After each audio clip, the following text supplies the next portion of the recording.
오늘 우리에게 주시는 하나님의 말씀은 신약성경 마태복음 2장 1절에서 12절까지 말씀을 우리 한 목소리로 함께 읽도록 하겠습니다. 하나님의 말씀 마태복음 2장 1절에서 12절 말씀입니다.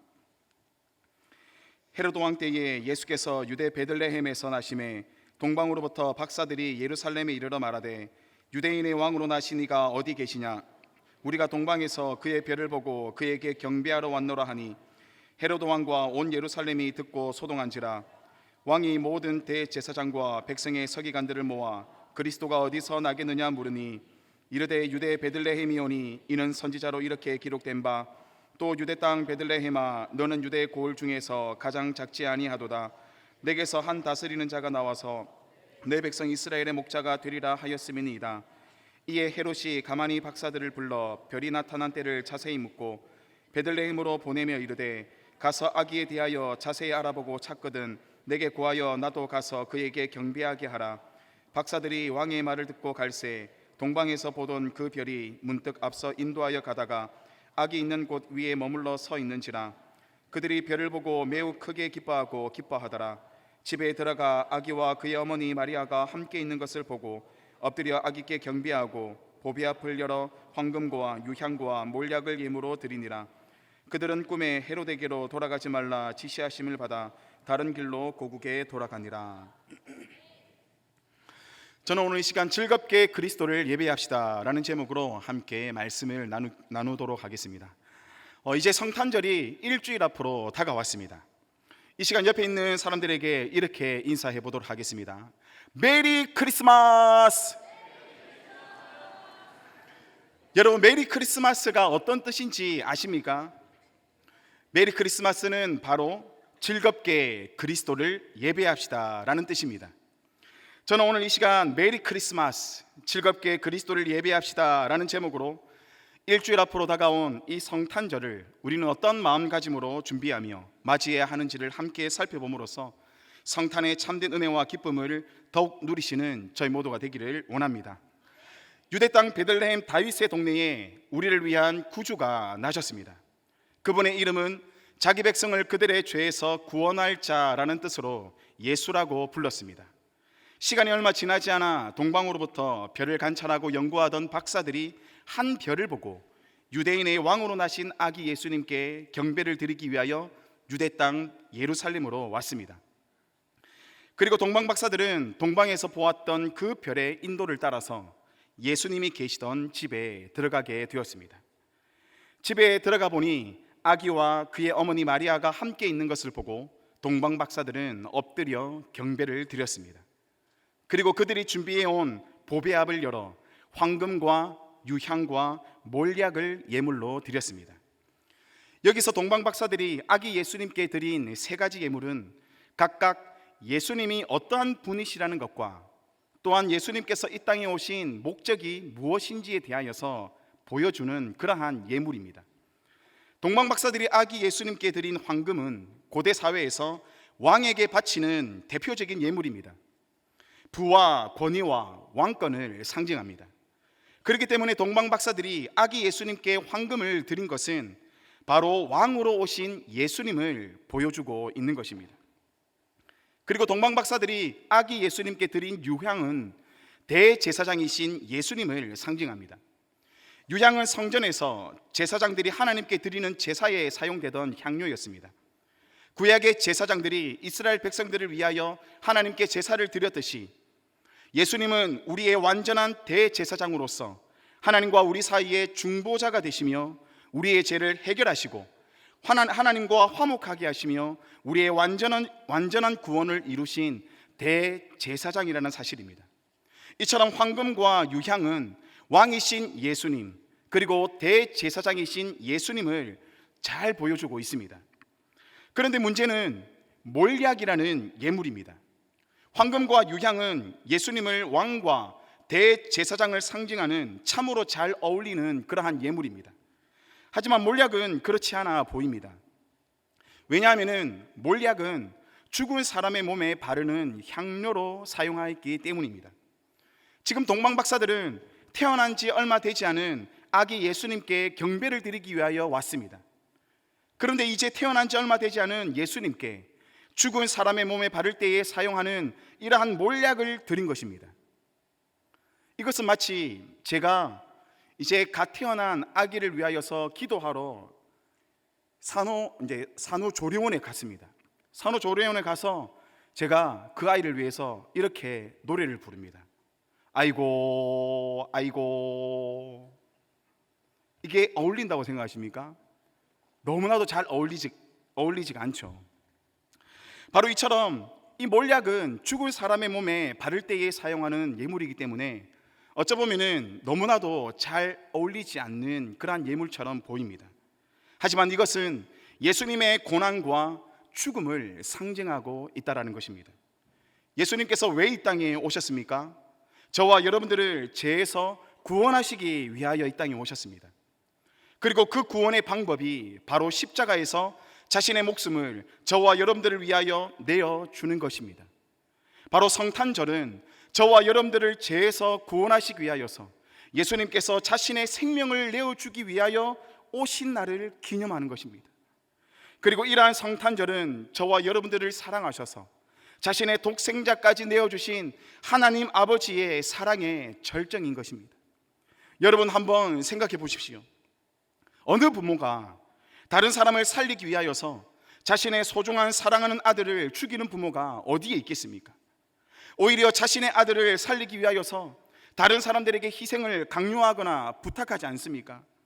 그런데 자신의 자식을, 그것도 자신의 손으로 직접 자신의 아들을 다른 사람을 위하여 대신 죽이는 그런 부모는 이 세상에 없을 것입니다. 그러나 그 일을 지금 누가 하셨다라는 것입니까?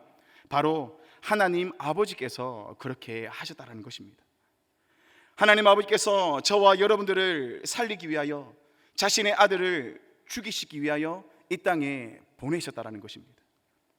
저희 모두는 예수님의 죽으심이라는 이 희생을 통하여 영원한 생명을 얻은 줄 믿으시기를 바랍니다. 성탄절은 그렇게 죄와 허물로 죽었던 저희들에게 영원한 생명이 부어진 날인 것입니다. 단지 그냥 기쁘다, 즐겁다, 우리의 기분을 너무나도 충족시키게 한다, 그것을 뛰어넘어서 이 성탄절은 바로 나를 살리기 위하여서 하나님 아버지께서 자신의 아들을 내어주신 그 사랑의 절정이라는 것입니다. 그렇기 때문에 성탄절의 참된 의미는 저희 모두에게 생명을 주시기 위하여 자신의 아들을 내보내어 주신 하나님 아버지의 그 사랑에 우리가 감사하며 그 생명을 얻은 자로서 또한 그 생명을 나누는 것임을 믿으시기를 바랍니다. 저는 그렇게 예수님의 죽으심이라는 희생으로 영원한 생명을 얻은 저희들이 앞으로 다가오는 이 성탄절을 참으로 의미 있고 기쁘게 보낼 수 있는 그러한 실천이 바로 헌혈이라고 생각합니다. 헌혈이야말로 나의 작은 희생으로 말미암아 다른 사람의 소중한 생명을 살리는 이러한 성탄의 참된 의미를 너무나도 잘 실천하는 그러한 일인 것입니다. 지금 대한민국은 저희들이 잘 아는 바와 같이 피 부족 국가로 진입했습니다. 현재 대한민국에서는 연간 필요한 혈액이 300만 팩입니다. 그런데 그중 50만 팩이 부족한 사항이라 다른 나라에서 혈액을 수급하고 있는 그러한 현실입니다. 그 돈만 해도 몇 천억 대라고 합니다. 그래서 저희 교회가 대한민국의 피 부족을 책임지기 위하여서 혈액팀을 구성하였습니다. 한국교회가 연합하여서 155개의 큰 헌혈소를 중심으로 해서 매일 10명씩 헌혈을 한다면 대한민국의 부족한 혈액 문제를 해결할 수 있다는 것입니다. 제가 20살 때에 교회 동생들과 함께 하단에 있는 헌혈의 집에 방문을 했습니다. 그렇게 함께 간 교회 동생 중에 여자아이가 있었는데 이 여자아이가 몸이 약했습니다. 그런데도 헌혈을 하겠다고 해서 여러 가지 검사를 해보니까 헌혈을 할 수 있겠다 해서 헌혈을 했습니다. 그런데 그만 피를 뽑다가 이 여자 동생이 빈혈이 너무 심해서 쓰러진 겁니다.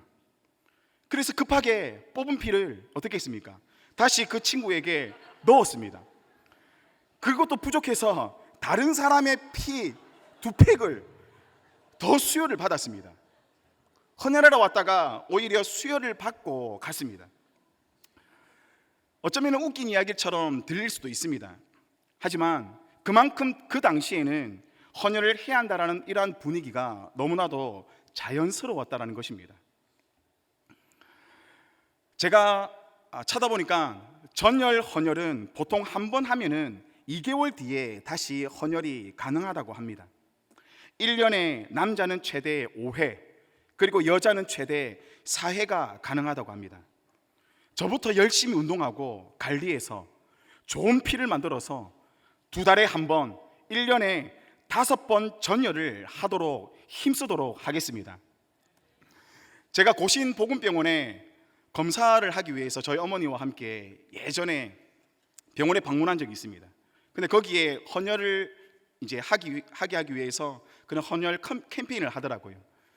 제가 이제 그때 여름이었고 또 반팔을 입고 있었기 때문에 제 팔뚝에 나와 있는 핏줄을 보고 거기에서 이제 일하시는 어떤 여자분이 저에게 오시더니 핏줄이 너무 좋아요. 헌혈 좀 하세요 이렇게 하니까 저희 어머니가 옆에서 버럭 화를 내시더니 아니 가시다가 우리 앞 피 뽑아서 말라고 이렇게 하시는 거예요. 여러분들, 헌혈은 안 좋은 게 아닙니다. 헌혈을 해서 우리의 건강 상태를 체크할 수 있는 것입니다. 그리고 헌혈을 해야지 우리의 심장이 계속해서 피를 내기 때문에 또 새로운 피가 계속해서 공급이 되는 것입니다.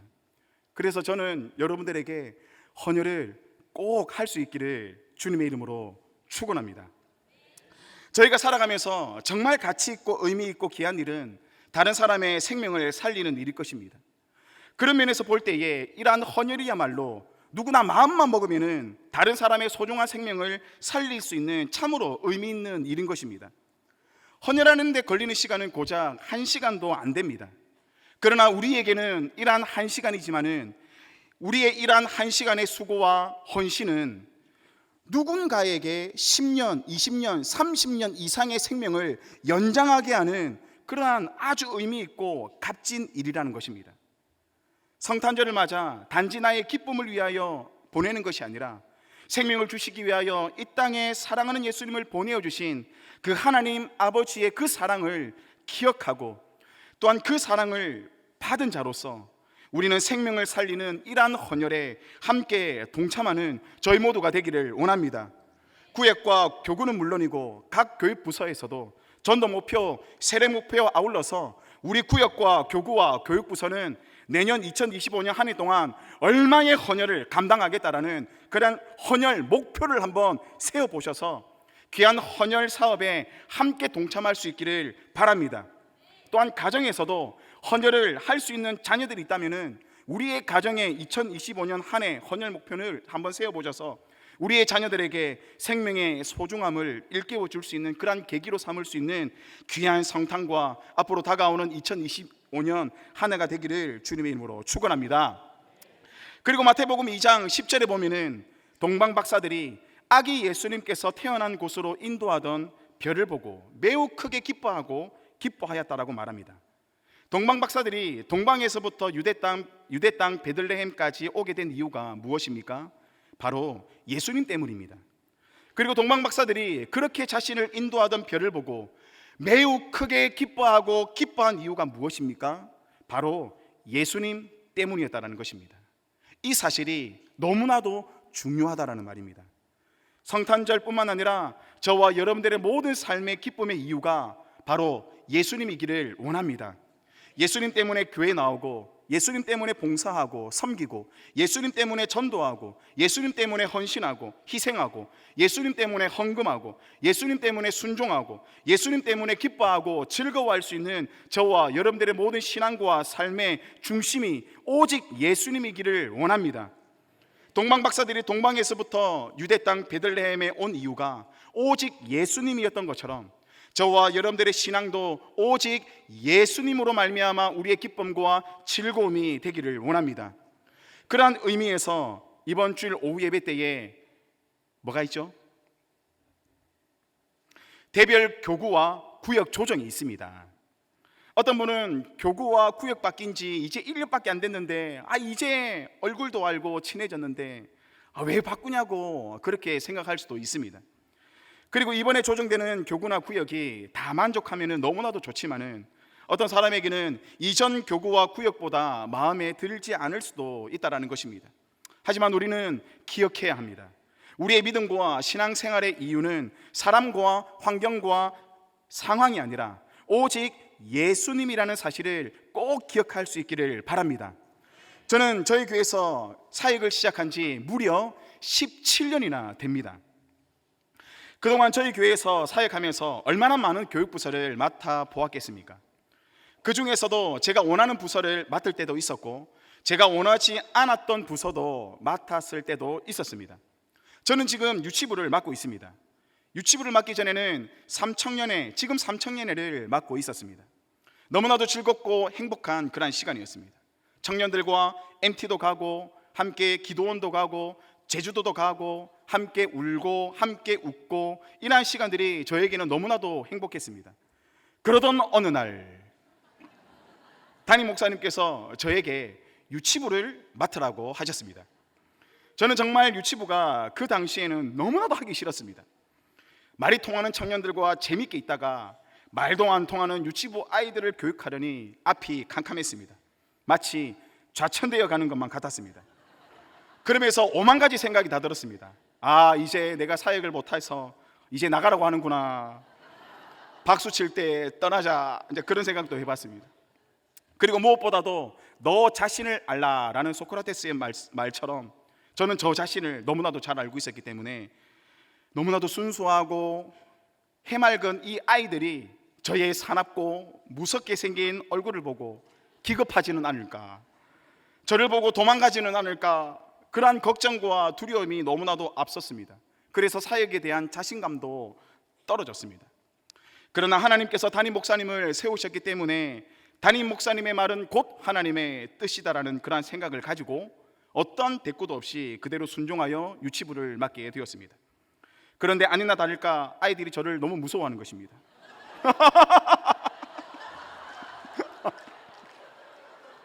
몇몇 아이들은 울기도 했습니다. 그래서 저는 너무나도 안타까운 마음에 하나님께 기도할 수밖에 없었습니다. 그런데 하나님께서 저에게 감동을 주셨습니다. 어떠한 감동이냐면은 그동안 저는 아이들이 저를 좋아해 주기만을 바랬던 것입니다. 하지만 하나님께서는 제가 해야 할 일과 제가 있어야 하는 그 위치 또한 저의 사명을 일깨워 주셨습니다.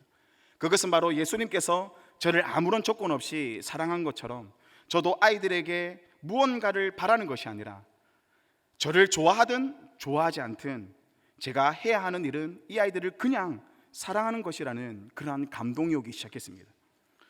그때부터 이 아이가 나를 좋아하든 이 아이가 나를 멀리하든 상관없이 저는 그때부터 유치부 아이들을 마치 집에서 저희 딸들과 몸으로 놀아주듯이 유치부 아이들과 몸으로 놀아주기 시작했습니다. 던지기도 하고 그러자 아이들이 저에게 다가오기 시작했습니다. 점점 저를 더 사랑해 주었습니다. 제 유치부 가면은 이제 바닥이 이렇게 마룻바닥이기 때문에 아이들이 저 앞에 이렇게 땅바닥에 눕는 친구들이 많이 있습니다.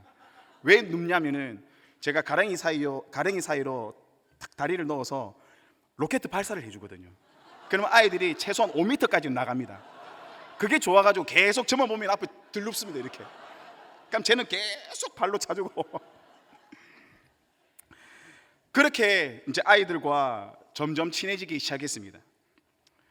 그렇게 아이들에게서 우리 청년들한테는 정말 죄송한 말이지만은 청년들에게 받을 수 없었던 그러한 순수한 사랑을 이 아이들에게서 저는 너무나도 많이 받으면서 살았습니다. 그리고 유치부 아이들야말로 하나님의 말씀을 바르게 가르쳐야 하는 가장 중요한 부서 사역이라는 그러한 자부심을 갖고 지금까지 유치부를 맡아오고 있습니다. 우리의 신앙생활의 이유가 만약에 사람과 환경과 상황이 되었다면 얼마나 힘들겠습니까? 하지만 우리의 모든 신앙생활의 이유와 삶의 중심이 오직 예수님이 되어질 때에 우리는 어디에 있든지 누구를 만나든 어떠한 상황에 있든지 그 속에서 감사하고 하나님의 놀라운 역사를 이루어낼 줄 믿습니다. 어느 교구를 만나든 어느 구역을 만나든 사랑과 환경과 상황에 따라 흔들리는 그러한 믿음과 신앙이 아니라 메리 크리스마스, 즐겁게 그리스도만을 예배하고 그 그리스도로 말미암아 영원토록 기뻐할 수 있는 저희 모두가 되기를 원합니다. 성탄은 저와 여러분들에게 영원한 생명을 주시기 위하여 자신의 아들을 죽음에 내어주신 하나님 아버지의 그 사랑을 기억하고 실천하는 날인 것입니다. 대한민국에 혈액이 부족하다고 합니다. 피가 모자릅니다. 저희 세계를 교회에서 시행하는 헌혈 사업에 다 함께 동참함으로써 예수 그리스도의 피로 말미암아 우리의 모든 죄 사함을 받고 예수 그리스도의 피로 말미암아 우리에게 영원한 생명이 주어진 것처럼 우리의 피를 필요한 사람들에게 나눔으로써 이러한 작은 희생과 헌신으로 소중한 생명을 살릴 수 있는 그러한 성탄의 기쁨이 저와 여러분들의 있기를 원합니다. 또한 성탄의 기쁨과 즐거움의 이유가 되시는 예수님으로 말미암아 어떤 환경 속에 어떠한 상황이든 어떠한 사람을 만나든 그곳에서 메리 크리스마스, 즐겁게 그리스도를 예배하고 그리스도를 위하여서 헌신하고 충성하는 저와 여러분들이 되기를 주님의 이름으로 축원합니다. 아멘.